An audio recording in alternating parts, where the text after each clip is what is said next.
So we're in the mix of it. We are fully there when it comes to hunting season, deer season in particular. It's December 16th, and a lot has happened in the past 2 to 3 weeks with the rut going on, weather change. Just so much has gone on. So we're going to kind of go back 2 weeks. I was down in South Texas 2 weeks ago, detect whitetails, chasing deer, rattling deer. Rut was, at its prime. Deer chasing does constantly. Bucks just, doing some crazy things that they would not usually pattern to do. And we had a phenomenal time. It was me, a couple buddies. Just an absolute awesome time. We got a bunch of footage. And I just want to kind of talk about where we're at currently, sitting at December 16th. I always say prime rut kind of ends and works towards that ending around December 14th, second week of December. So we're already past that. So kind of where are we at the moment? The rut here in South Texas is slowly coming to an end. There's still deer, obviously, bucks chasing does and whatnot. I always say there's like kind of two periods. So you're still getting deer chasing. We're still getting cold weather. I mean, cold weather is still coming, obviously. We haven't hit freezing weather down in South Texas yet, but it's coming. But rut's still going on, but it's slowing down a little bit. These deer, these bucks have lost a lot of weight. Well, they're starting to lose a lot of weight chasing these does constantly. Food sources, vegetation gets a little bit slimmer. Luckily, we haven't had a cold front yet, so there's still somewhat some good food source out there. But we're almost in that post-rut. I always say post-rut starts around right after Christmas, January-ish. So we're almost there, and that's a whole different situation. We'll do another podcast of how do you hunt the post-rut, right? What happens during the post-rut? What do these deer do, bucks-wise, pattern-wise? So we'll get into the depth about that a little later. So I wanted to just go back 2 weeks to when I was down there. I made a custom rattling set sheds that I had found. It's like an 8-point. Cut their brow tines off so you don't hit your fingers, especially when it's super cold. It hurts. And I just went rattling. I hit like 4 or 5 different spots. Kind of looked on Google Maps, kind of figure out where I wanted to sit. And when you're rattling, you want to be able to be a little elevated, but you don't want to be too high. Because if you're too high and you're rattling, these deer won't be able to know like where exactly you're rattling at. But you want to be high enough that you have enough visual. You can see a couple different directions of where these deer are coming out. I was able to rattle in. I rattled in 3 bucks, like two decent 8s and then a 10-point, but he was like all broke off, and then like 3 does as well. These deer were super aggressive. There was a video my brother took. These 2 bucks were just going at it, locked up for probably 30 seconds, going back and forth. And one of these bucks actually did a body flip the other deer, landed him right on his back. And the funny thing is that buck that got body flipped actually won at the end of the day. So there's a lot going on, broken tines. I saw a buck, his right side, his main beam was was broken. Like there's like this much main beam coming off his head. The rest was just broken. So fierce time. The rut basically proved itself. And it's always a good time hunting in the rut. So what we're currently sitting at, I know like a lot of states, your season has came to an end. I know like some like Oklahoma and whatnot, you only get like 2 weeks and whatnot. But for the states that still have, you're still able to hunt. Here in Texas, we get to go till like mid-January. So if you're trying to find your big deer, now is the time, guys. The rut, if you haven't found them in the rut, I wouldn't say get worried, but you really got to start putting time in. The post-rut, they're really going to be looking for feed. So if you have a food plot in the post-rut, even right now, go hunt that food plot. These bucks, like I said, they have lost a lot of weight and they're looking for food to eat. So go hunt those food plots. Go hunt high, fiber areas. Whether you got like oak trees, deer love chewing on pecans and whatnot, and any kind of nuts. So go find some oak trees. Go find some trees that drop some nuts. Hunt that. Put a tree stand up.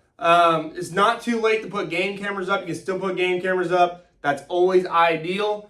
And you really just got to put the time in because we're starting to hit that backside of that deer hunting season is coming to an end. Now you got to make your mark, right? In the back half of this video, I do want to talk about Soldier. Soldier's been, one of the fan favorite bucks for years now. And I didn't get to really talk about the hunt at all. So we're going to go ahead and talk about the hunt here. It's me and my brother. I decided, not me, but we both kind of decided that he was going to take this buck. And so we kind of put on a strategy of how we were going to hunt him. We had game cameras on him, obviously, for years. And we've seen him in the stand. And we watched him mature in age. And he finally hit that spot like, man, he's the biggest he's ever been. He's as mature as he's ever been.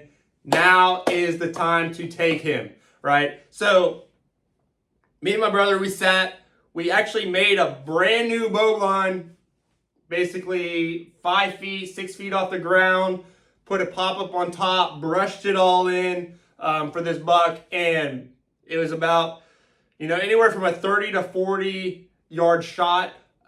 This is a farther kind of, we're hunting bow, right? We're bow hunting. So it's kind of a little farther shot. You're getting that 40, 45 yards, especially for a 200-inch buck, right?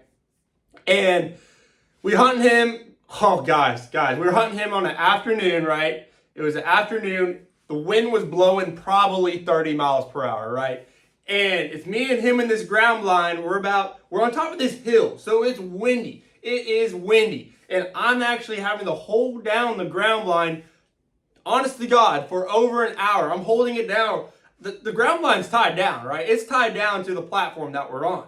But it was so windy that if I would have let go at any moment, dude, it would have flown right off and our hunt would have been cooked, right? So I was holding it down for a whole hour, and we had a bunch of deer, bucks. We had, I think we had some fallow deer, some exotics, and obviously it was the rut. Everyone was chasing like crazy. And out of nowhere, I'm sitting on the right side of that bow line. I see Soldier on my left eye come walking about, guys, 15 yards right in front of us. Now, I'm telling my brother, Soldier, he's here, right? And he's immediately, my brother gets buck fever. He starts shaking, right? He starts shaking. The stand starts rattling a little bit. And we only had like 2 really good shots. Just because the brush, we didn't really cut it as much. We're trying to be brushed in as much as we could. And so the shot, he was broadside at 20 to 15. He couldn't get a shot off right off the bat. And it would have been a quick shot. He only had about 10 seconds if he was going to do something. So we decided to wait. And next thing you know, guys, over an hour and 15, 20 minutes, this hunt still goes on. Soldier is going back and forth. He is a very emotional buck if you're going to hunt. This deer will leave and absolutely ruin your emotions. He's gone. He's not coming back. And then out of nowhere, he'll come back and all your emotions come back and you're just full of juice. You're ready to go again. This buck did this about 6 different times. The amount of emotions that me and my brother had, seeing this buck leave right in front of us, watching him come back, seeing him leave, watching him come back. At one point, he was gone for a good 20 to 30 minutes. We thought it was cooked, right? It was cooked. It was starting to get a little late. And out of nowhere, he came right back, right? And when he came back that last time, we had to make a decision. We had about 20 minutes left of sunlight, of illegal shooting light. And we had to make a decision. Do we want to take this deer? The wind had finally calmed down, so the wind wasn't a factor as much as it was earlier when we were thinking, man, should we take this 40-yard shot with the wind blowing like this? That's why we kind of waited, and there was so much other issues going on. But we had to make a decision, 20 minutes of light left, where we're going to take the shot. It was Thanksgiving Day. We had a bunch of family and friends back at the house, hunting, whatever. It was just the perfect moment. And this buck came in, right? When he came back in that 6th time, it was super fast. He came in, feeding a little bit, turned a little bit, kind of quartering away, right? And that was the time. My brother drew back And as he was drawing back, looking through his peep sight, that buck actually kind of shifted forward a tad bit, about this much. And when my brother shot, he actually shot a little further back than we wanted to, right? So immediately he shot, soldier kind of just busted out into the brush. And we were kind of thinking, obviously everything was recorded and whatnot. We got to look at the tape.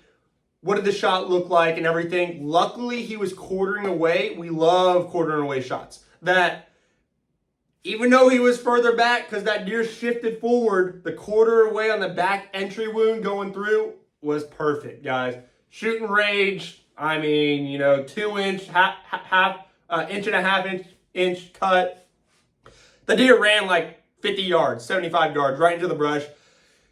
We were pumped, and it was a buck of a lifetime, hunt of a lifetime. Everyone's been talking about Soldier. We have not scored the deer yet. He's already in the taxidermy. We'll get a score here. I'm going to go to the taxidermy just to get him scored. But guys, I think he's in 250. He's got to be 250. He's a giant. He's got everything, the perfect typical that you could ask for. Tine length, width, mass. He's got it all. He's got the characters, kickers, splits, G2 splits. I mean, not G2s, G1 split, brow time splits. He's got some kickers going off the back.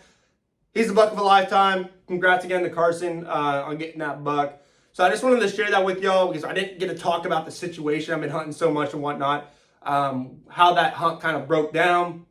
He's doing a pedestal mount, so it's going to look sick. I'll keep y'all updated. It's going to take at least a year to get it back and whatnot. But I do need to get him scored. If you guys know the buck that I'm talking about, I know there's a lot of OGs. What do you think he scores this coming year? I think he's around 250. But let me know your thought. Let me know y'all's thoughts. We're gonna go ahead and wrap this podcast up. I'm going to be doing a post-rut podcast, how to hunt deer in the post-rut, coming here shortly. In the meantime, y'all, make sure y'all enjoy your Christmas. Get out there into the woods while you can, because before you know it, guys, deer season's over. Deer season's over for a lot of y'all already. So for the guys that still got deer season, get out in the woods. Don't take granted for it. Biggest important thing is just have fun, guys, right? So appreciate y'all watching the podcast, RDS. I'm your host, DuPont, and I'll see y'all in that next episode. Peace.